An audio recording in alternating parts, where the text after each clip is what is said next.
All right, let's get started. Let's get into it. Let's go. Sounds good. Thanks, Simon. Good afternoon or good morning to everyone. Thanks so much for joining the call today. It's great to have you here. We, as a product team, we host this kind of monthly cadences to use this opportunity to connect with the community across APAC. And this month is a very special one because in the month of May, we had our annual biggest conference build where we announced a lot of the product updates and announcements, which will be touching on some of those. But again, like this is the opportunity for you to share any feedback or any questions that you might have around AKS. If you have got any questions, feel free to drop them into the chat. We'll probably have some time towards the end for Q&A as well. But we can probably make a start since we have got a pretty jam-packed agenda for today. So just some housekeeping rules to start with. This call is recorded and it will be uploaded to the AKS YouTube channel. If you would like to kind of like access some of the previous sessions, you can also review those on the channel as well. We have this kind of cadences in two time zones. This is kind of like the APAC one, and very similarly, the US our US friends also have got their own cadence. You can also review their recordings as well on the same channel. It'd be great if you can help us spread the word. We'd love to grow the community here, especially within APAC. We have got a pretty strong kind of like base here, and we'd love to speak to as many people as possible just to kind of like hear your ongoing experiences, any challenges that you might have around running AKS.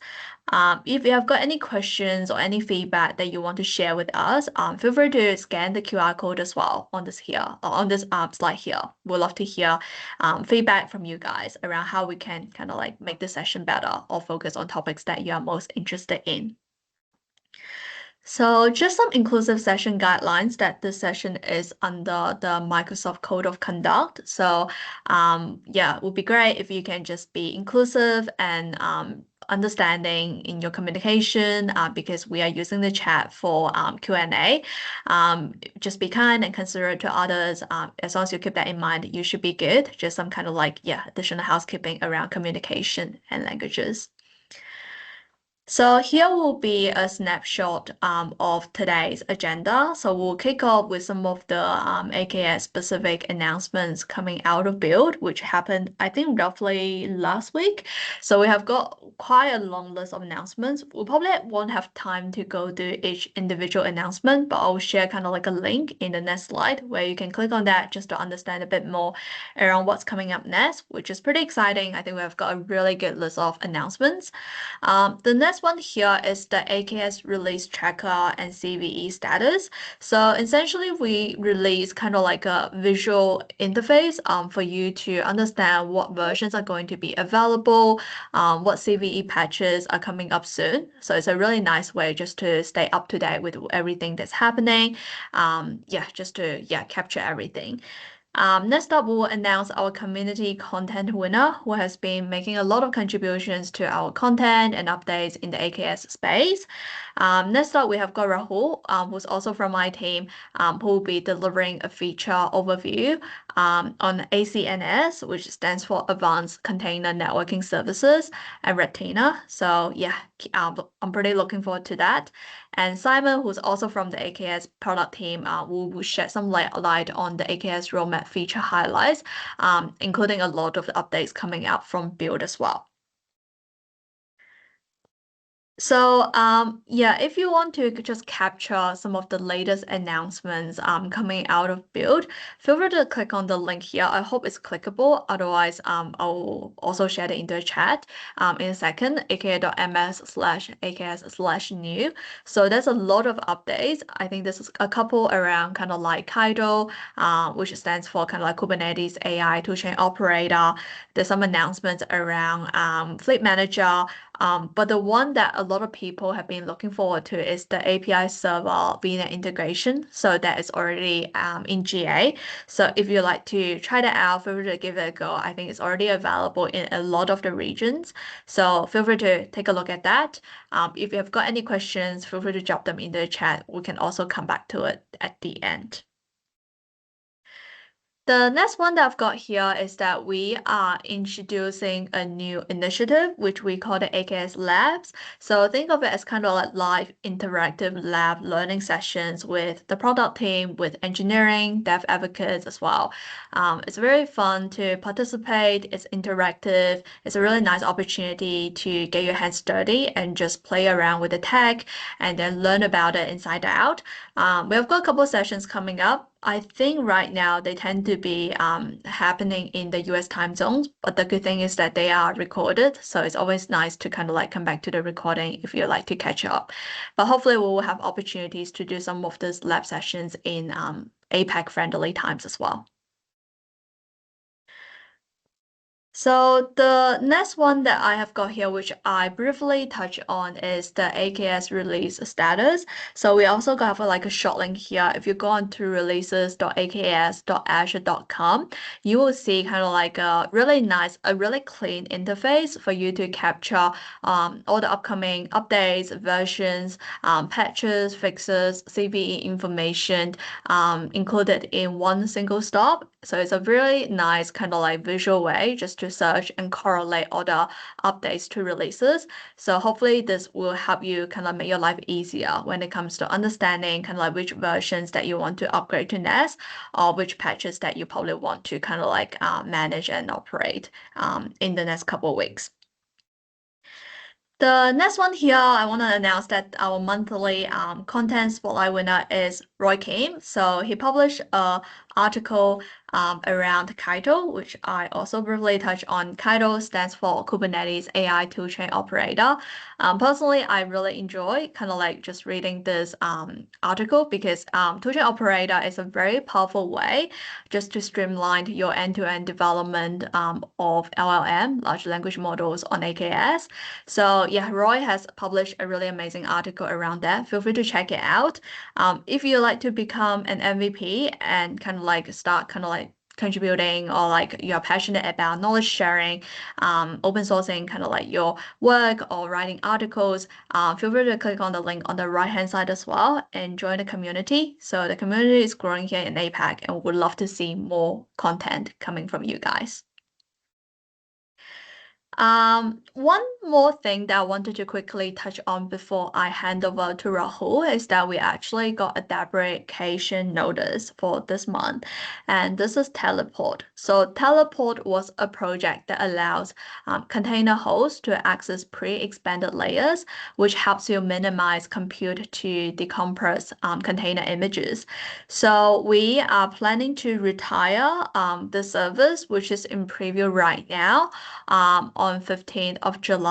So it will be removed and retired. So existing workloads with Teleport may experience some breakage and disruption, and no provisioning may fail. So if you're using the service today, just to be mindful of this retirement date. An alternative approach that you can potentially consider is to migrate to artifact streaming, which is another service that we have got in preview to help you reduce image pool times when using container registry. So if you've got any concerns around this upcoming deprecation, feel free to let us know or contact your account team. We'll make sure that we work with you very closely just to ensure a seamless transition. Cool. So up next, we have got Rahul, who's going to work on a demo around ACNS and Retina. So over to you, Rahul. Thanks, Regina. I'm sure people must have been enjoying all of the useful updates you've shared. So hello, everyone. My name is Rahul. I'm a product manager focused on AKS networking. And I wanted to talk about ACNS and our open source tool, Retina, that we have released and how it can help address many of the networking scenarios that you might have. So let's first talk about the motivation behind building ACNS. So when we spoke to AKS customers, what their primary concerns are from a networking perspective, we had two key observations from them. The first one is that the container platform, so Kubernetes, is inherently quite complex. And whenever you have any sort of networking issues, so say, for example, your application is not able to talk to a service that's outside the cluster or even within a cluster, then it sort of becomes like a puzzle that you need to solve and proceed step by step in order to find out what the root cause of the issue is. The second is that majority of customers, they are concerned about security. And in majority of the cases, the feedback has been that they had to slow down deployments in order to make way accommodate security concerns. So essentially observability and security, and these are the two key pillars that ACNS is built on. So ACNS, or Advanced Container Networking Service, is essentially an open source observability and security tool built for AKS. It is based on the very popular eBPF technology and uses Retina and Cilium in order to expose networking, in order to provide extensible monitoring capabilities and also a highly granular security control on top of your cluster. So whether you're running your cluster using Cilium or running your cluster using the default CNI, you can use ACNS to essentially gain deep network visibility into your cluster. And you can also, if you're using Cilium, then you can use its security capabilities in order to have a varying level of control over how the packets are routed within your cluster. It also integrates with popular open source tools like Hubble. So Hubble UI, which is typically based on Cilium, is used to expose a lot of cluster level metrics, and also has its own visualization tool, which is called Hubble UI. So ACNS makes it easy for you to use Hubble on both Cilium and non-Cilium based clusters, and also uses the popular Prometheus and Grafana for visualizations. So if you're already using those tools, your skills are easily transferable over when you start using ACNS on your cluster. So let me quickly talk about the kind of observability that ACNS provides to your cluster. So since we're using eBPF, this whole tooling is built using eBPF, we get to inspect the packets at a deep level. So you're able to see which pod is communicating to what other pod and an external service, what kind of DNS requests it's making. And we are able to expose all of that data over through different visualization tools. If we detect that the data that the pod is sending, or a request that the pod is making to an external service on another pod, it gets dropped, we'll log all of that data. You're able to visualize all of that data through Grafana. And we have several out-of-the-box dashboards Grafana dashboards that you can use in order to see that data. We also gather all of the TCP and UDP connection status. So essentially, no matter what protocol you're using, we are able to log all of that data and expose it via Grafana. And also the VM health statistics. One popular visualization technique that we use here is heat maps. So you can see what pods or services are basically handling a lot of requests. That makes it easy for you to make scaling decisions.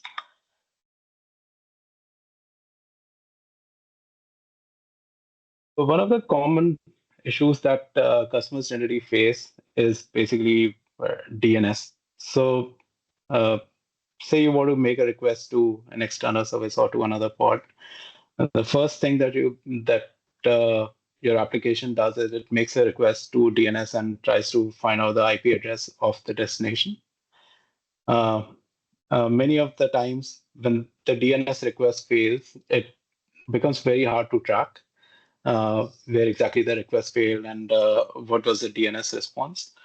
And ACNS is able to track your DNS requests and also the responses that DNS server sent back to your application. And we are able to surface all of that, all of those requests and responses on Grafana. This is one of the examples of a snippet from a Grafana dashboard that shows how many DNS requests were made.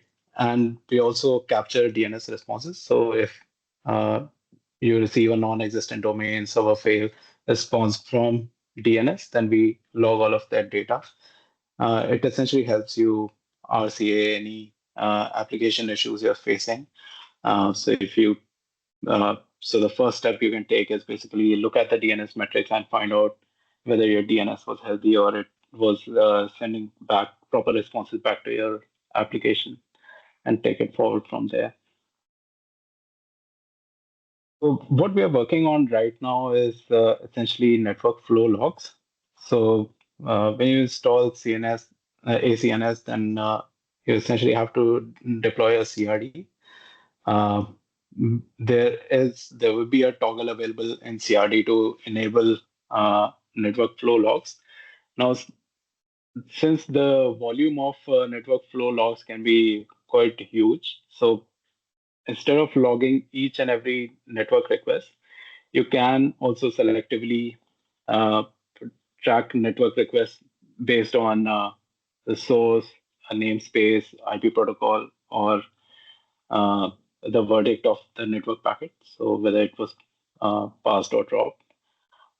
And for ingesting these logs, you have quite a few number of options. One is you can use the Azure Monitor Log Analytics in order to ingest all of those network flow logs and then expose it via Azure Monitor.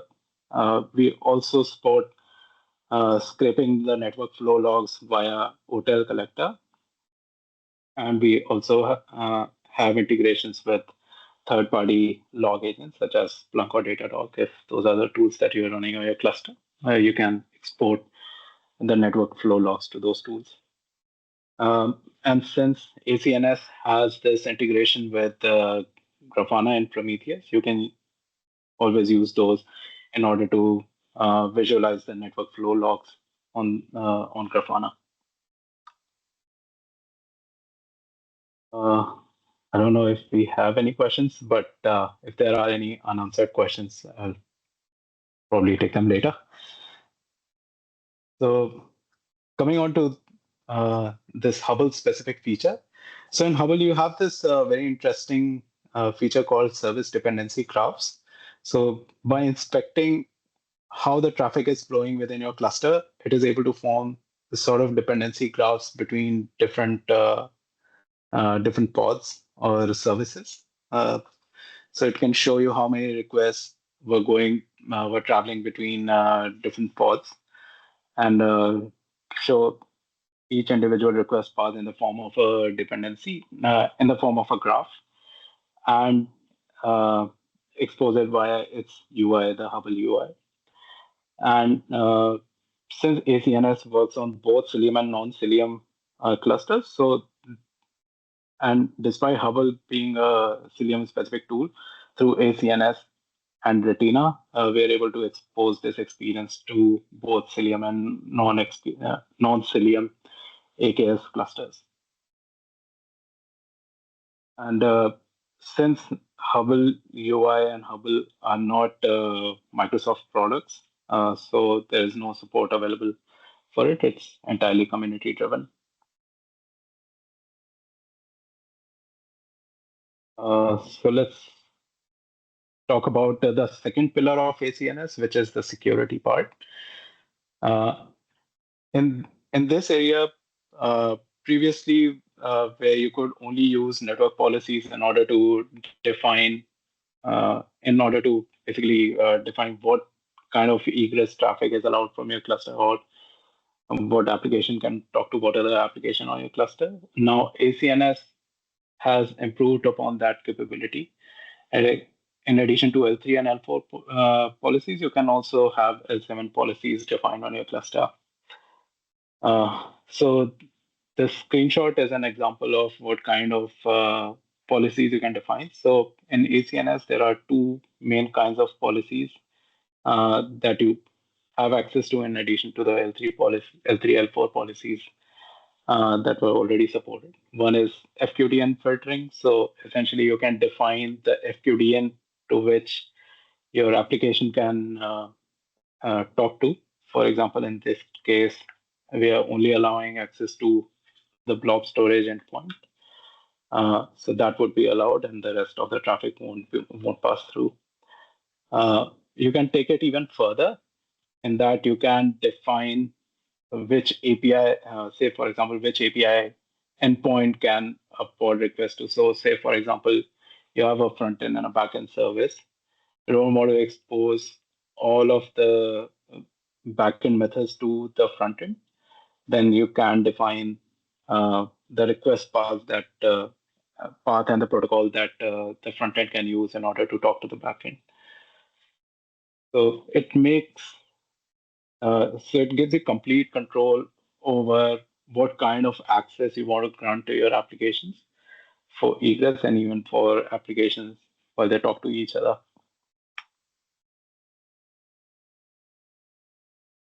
So what's also in the works is basically Cilium WireGuard. So WireGuard is essentially a protocol that is used by Cilium in order to encrypt node-to-node traffic. Currently, the keys for encryption, they're managed by Microsoft, and they're automatically generated and rotated from time to time. This will, again, be available since it's a Cilium-specific service. It would be available for clusters that use Azure CNI with Cilium CNI running on the cluster. With respect to pricing, ACNS does have a price attached to it. It costs $0.025 per node per hour to run on a cluster. So let me quickly talk about Retina. So Retina and ACNS kind of go hand in hand. So Cilium essentially has a set of Cilium has this integration with Hubble through which Hubble is Cilium's observability platform. So they both have a tight coupling together through which the Cilium metrics are exposed to through Hubble UI or through Grafana and Prometheus. Retina kind of forms this bridge between Cilium and Kubernetes, and it's an open source tool that we have developed and also donated to CNCF. So what Retina does is it essentially runs a set of eBPF programs that can work with Hubble and allow Hubble to work on non-Cilium clusters as well.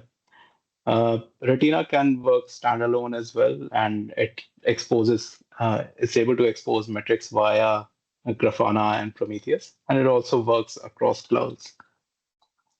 So what it does is it provides eBPF based metrics and exposes them via Grafana, and it does it in a very granular level. So it starts with pod. So it can show you metrics for pods and also goes up to node, and it captures networking metrics across starting from pod and goes all the way up to nodes. Works on both Linux and Windows.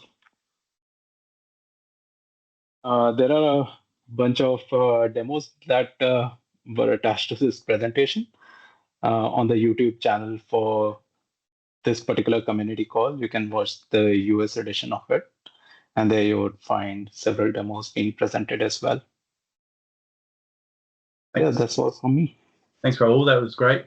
So we've got a couple of questions there. I think George asked a question around custom CA and private API server VNet integration and ACNS, and if there's any limitations. So I'll maybe let you answer that one offline, and then I just saw the other question around OTel in there. I'm not sure if that's specific to what you've just talked about or if it's about another feature we've already talked about today. But thanks, Rahul, for that. I'm just going to grab control of the slides, see how this goes.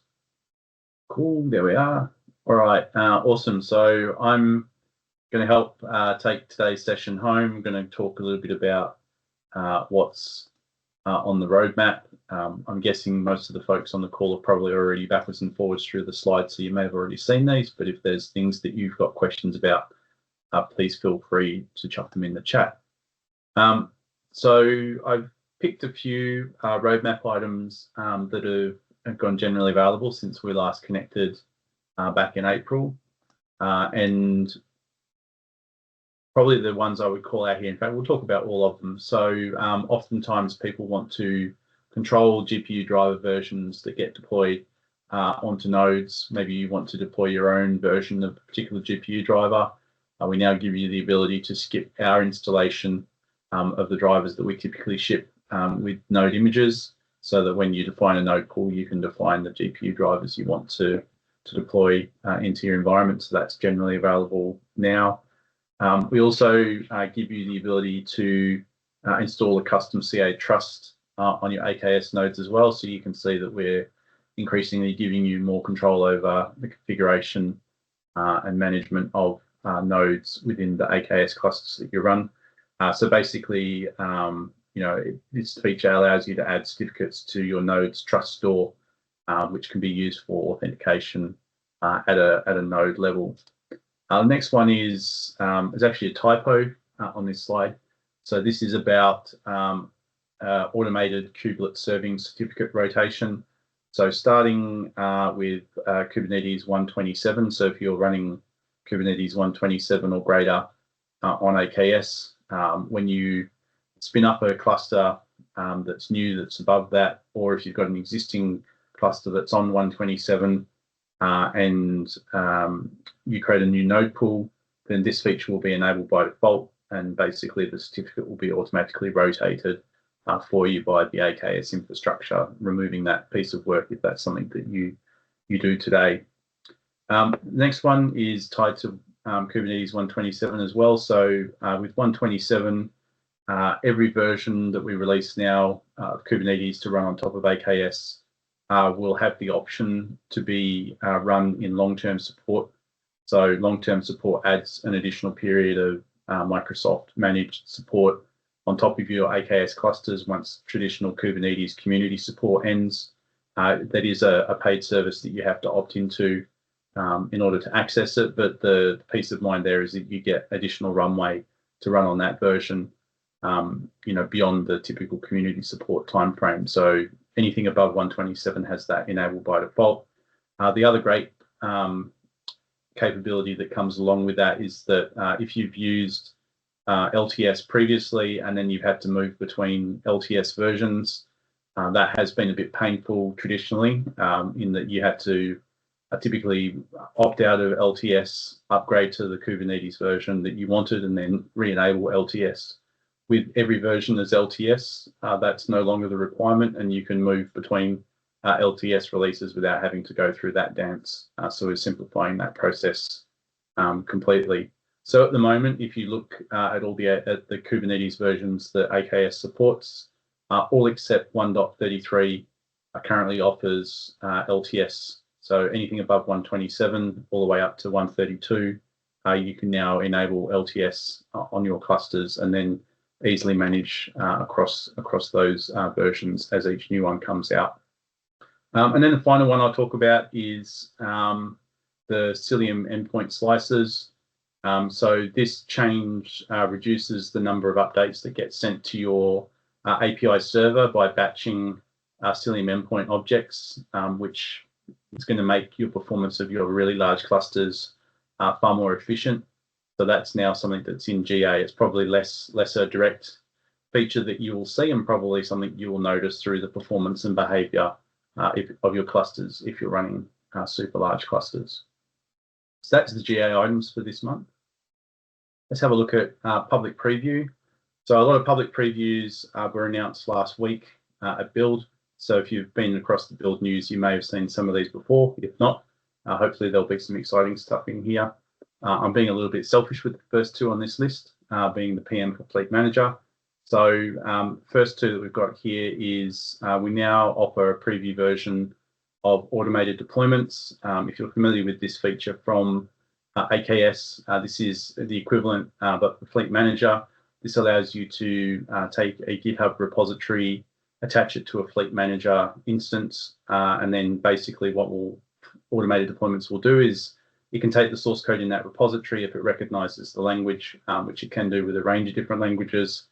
It'll build the application, it'll containerize it, it'll place the containerized image into a container registry, and then you can define a cluster resource placement definition to take that containerized application and place it throughout your fleet. So the way I'm looking at this is that you can go from code to multi-cluster deployment in 5 steps. And this is in public preview. So we're continuing to add capabilities to this. And the benefit that we should be able to bring is that we can inherit many of the features that would ship traditionally just for AKS with that capability. So if you're not using GitOps today, maybe you're looking for a way to go from source code to multi-cluster deployments. This is probably worth having a look at. That's in public preview as of last week. The next fleet feature is DNS-based public load balancing. So basically you can take a service that's deployed across multiple clusters in your fleet and then overlay a Azure Traffic Manager instance over the top of those and do that all through using cloud native kube control type commands to be able to achieve that. That's in preview starting now as well.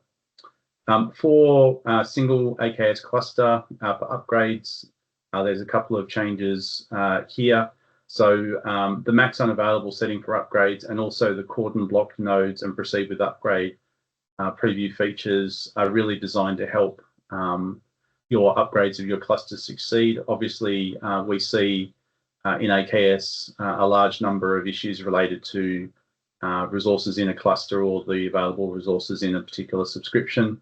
So what we're doing here is we're trying to give your upgrades the best chance of success by dealing with blockers temporarily and also giving you additional controls that says, actually, I'm okay if I have a high level of unavailability while I'm doing this upgrade because I know that I have a high watermark for the resources that are available to me to use for my subscription. So with those 2 changes, so 4277 and 3516, you now have some additional knobs that you can use to control the upgrades on your cluster. In the same vein as the options for GPU in your node pool on that just went GA, we with the one for Windows will now give you the option to choose which drivers you want to install for GPUs onto your Windows nodes. So again, giving you the additional flexibility. If you've got workloads that are expecting a particular type of driver to access the underlying GPU compute, you'll have that capability with this change. I saw the next one, the AKS Unified Monitoring Blade. I saw a demonstration of this. This is, you know, a great way to get a single pane of glass. Interesting use of that cliche, but I like that cliche. I think it's a good way to describe it. So this is a new unified monitoring blade inside of the portal so that you've got a much richer experience than traditionally that you've had out of the sort of the default monitoring capabilities that AKS has had. Definitely worth going and having a look at that. While it's in preview, the team is absolutely looking for feedback on that. So if you go and have a look at it and you do find that potentially it doesn't give you the insights that you would expect, or you think that there might be something more impactful, if you head over to GitHub and go to the item number there, which is 4817, you'll be able to add some feedback in there that the team I know is certainly looking for at the moment.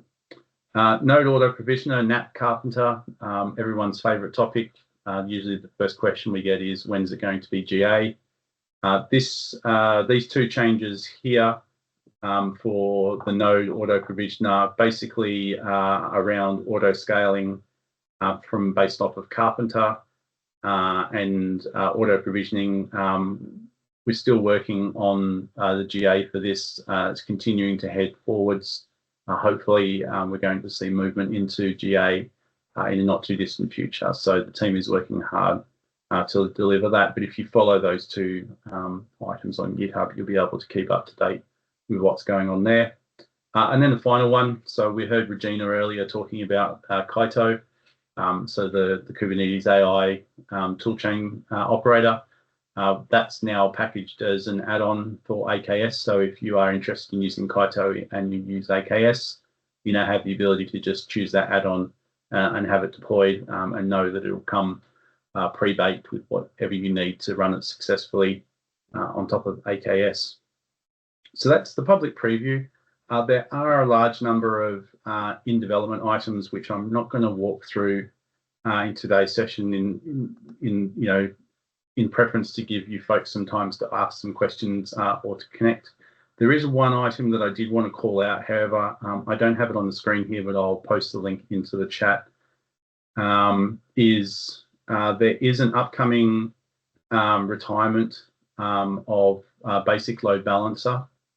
So if you are using basic load balancer today and you need to move, and you'll need to move to standard load balancer, we are currently working on delivering a tool that will give you support in helping you move from the basic experience to the standard experience. I'll post the link into the chat. That retirement will happen in September, so we're hoping to get that tool out into preview as soon as possible to support those people who are doing that migration. So I'm just going to bring Raul and Regina back on screen with me here. And we'll hop across onto, if there are any questions, I'm just going to grab the link to that item I just talked about with the basic load balancer. But yeah, let me find the magic button in the chat here. So I'm going to allow everyone to use their mic. So just bear in mind when you come off mute, people will hear you and it'll be on the recording. But let me do this. So I'm going to allow mics. So yeah, if you do have any questions and you want to ask them verbally, by all means, feel free to come off mute and ask your questions, and we'll see what we can do to answer them. Thanks for your time, folks. Go away with your go wild with your questions.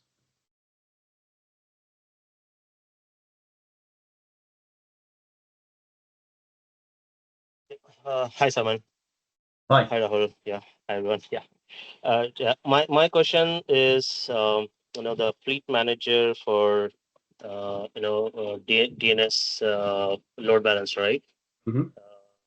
Load balancing. Is this for multi-region as well? Yeah. So let's say I have 4 regions where my application is running, and I have 4 DNS, right? And balancing through the fleet manager. Does that work? Yeah, so it uses Azure Traffic Manager as the public load balancer. So strictly speaking, it's not load balancing in the traditional sense of load balancing, but basically, if you can and it's public only at this point. So if you have public, okay. If you have sorry, Simon. Yeah, I have private links. Yeah. So at the moment, this is public only. Sorry. So it's public. It can only service public endpoints. Okay. Only public endpoints. Okay. Yeah. All right. Yeah. Thanks for the question. That's all right.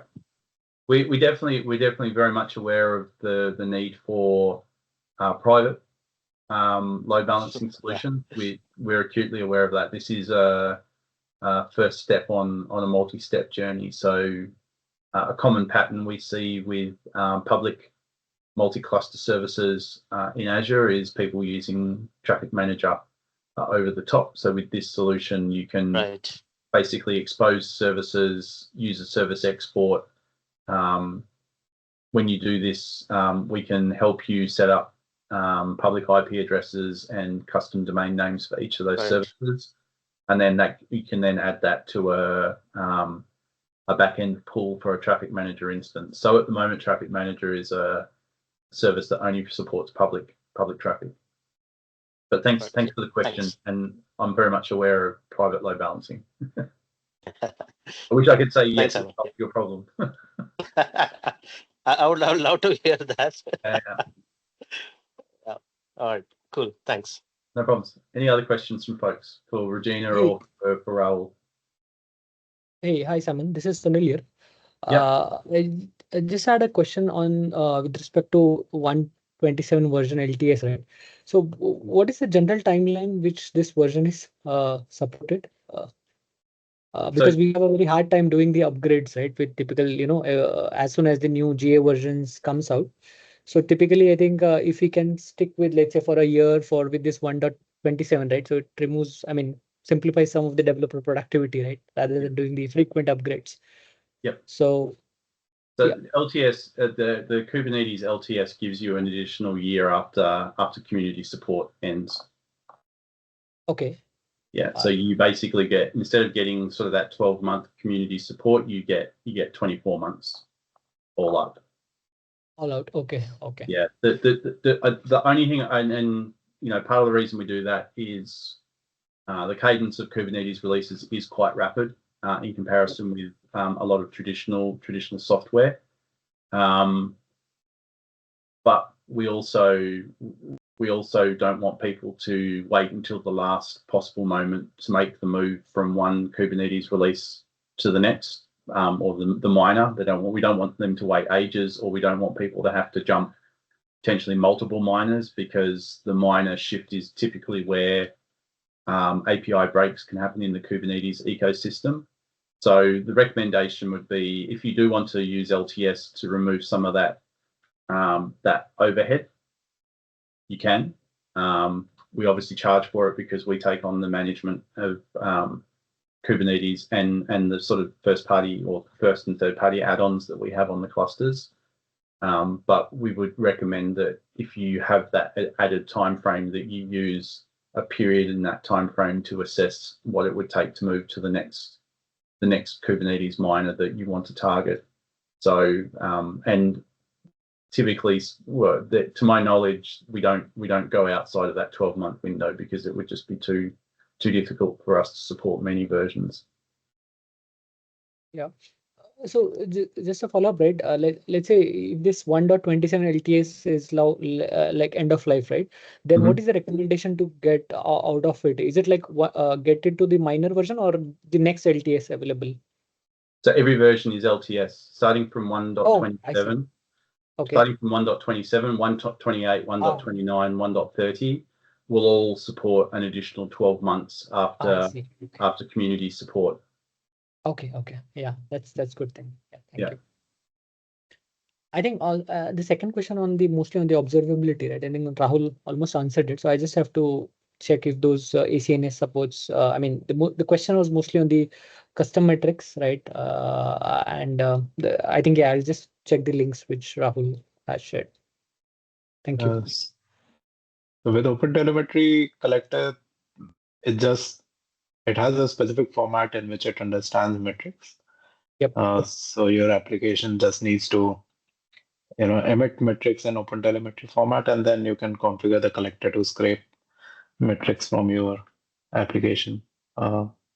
So it has nothing to do with ACNS as such. ACNS, yeah, right. Yeah, ACNS already exposes it's going to expose logs, network flow logs in OpenTelemetry format, and they can be scraped by OpenTelemetry Collector, but you can do pretty much similar with your applications as well.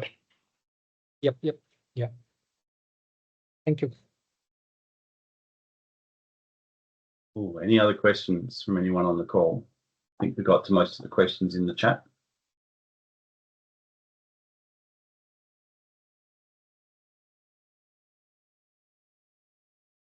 All right. Well, I posted kind of the link summary for today's session. So it has the link to all of the build announcements, to things like the community channel, the link to ACNS that I already pushed out earlier. But if you take that content, you'll have basically what Regina, Rahul, and myself have covered in today's call. If no one's got any other questions, we might give you a few minutes of your day back. Otherwise, we'll give you one last chance to ask a question. And if we don't have a question, we'll wrap up.